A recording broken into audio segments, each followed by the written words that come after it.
Жамбыл облысында агроөнеркәсіп кешенін дамыту бағытындағы жұмыстар жандана түсті. Өңірге жұмыс сапарымен келген ауыл шаруашылығы вице-министрі Ербол Кенжеханұлы бірқатар инвестициялық жобалар мен өндіріс нысандарының жұмысымен танысты. Сапар барысында негізгі назар сүт өндірісін ұлғайту, агроинфрақұрылымды дамыту және жаңа технологияларды енгізу мәселелеріне аударылды.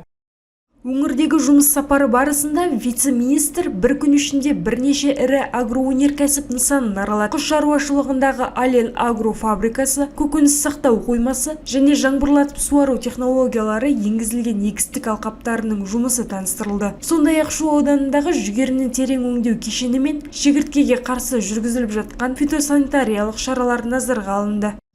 Жамбыл облысында енді қазір инвестиция деңгейі өте жоғары. Республика көлеміндегі ірі атқарылатын жобалар осы негізінен Жамбыл облысында орналасқан. Бірінші осы Солтүстік Қазақстан облысының тәжірибесі аясында 2,5% беріліп жатқан үлкен инвестиция жобалар. Оның ішінде сүт тауарлы ферма бар, көкөніс сақтау қоймалар бар, басқа да суару технологияларды енгізу жобалары бар. Соның барлық жұмыстармен танысып жатырмыз.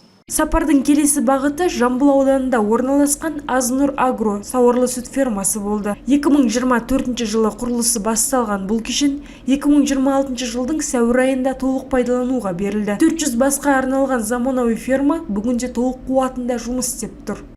Бүгінгі таңда фермамызда 34 адамды тұрақты жұмыспен қамтып отырмыз. Барлығы осы Жамбыл ауданының тұрғындары. Алдағы жоспар қазіргі таңда бізде 339 сиыр бар. Алдағы уақытта күз айында тағы да сиыр басын 500-ге жеткізу жоспарда тұр.